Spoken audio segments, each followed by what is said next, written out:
নমস্কার, সিম্পল রেসিপিজে সবাই স্বাগত। আজ আপনাদের সাথে শেয়ার করব চেট্টিনাড এগ কারির রেসিপি।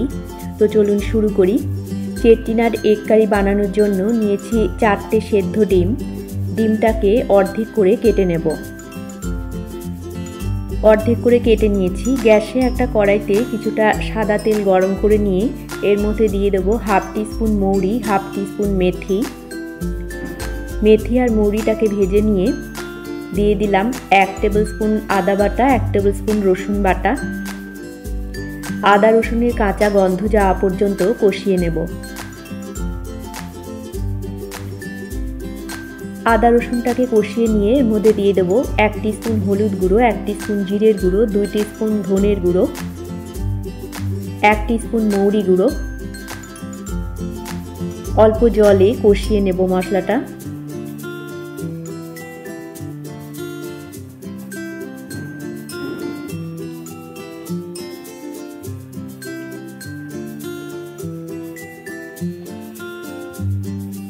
মশলা থেকে তেল ছাড়া পর্যন্ত মশলাটা কষিয়ে নেব।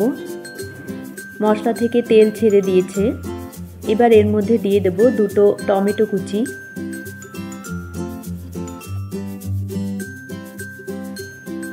2 টেবিল স্পুন কাঁচা লঙ্কা কুচি,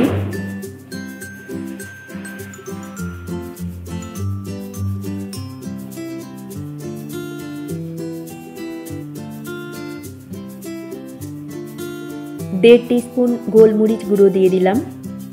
আর দেব স্বাদ মতো লবণ। টমেটোটাকে কষিয়ে নেব।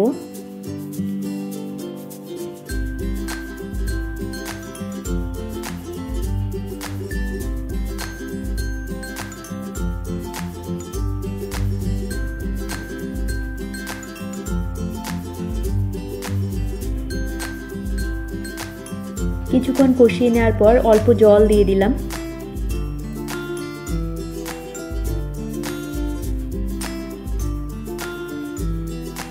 ঢাকা দিয়ে লো ফ্লেমে টমেটোটাকে সেদ্ধ করে নেব।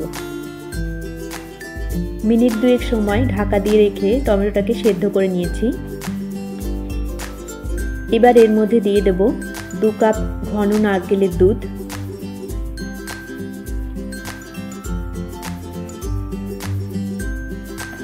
নারকেলের দুধটাকে দিয়ে মিশিয়ে নেব।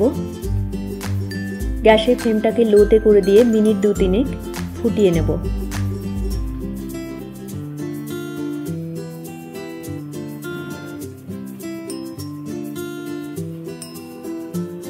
মিনিট 2-3 ফুটিয়ে নেব, নিয়ে গ্যাসটা অফ করে দেব। এবার এর মধ্যে দিয়ে দেব 2 টেবিল স্পুন পাতিলেবুর রস, মিশিয়ে নেব। তৈরি হয়ে গেল চেট্টিনাড এগ কারির গ্রেভি।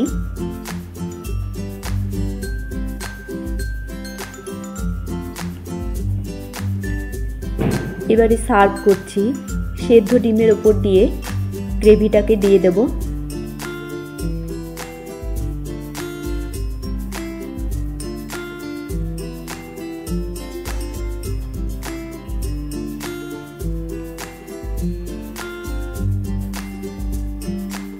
তৈরি হয়ে গেল আমাদের চেট্টিনাড এগ কারি।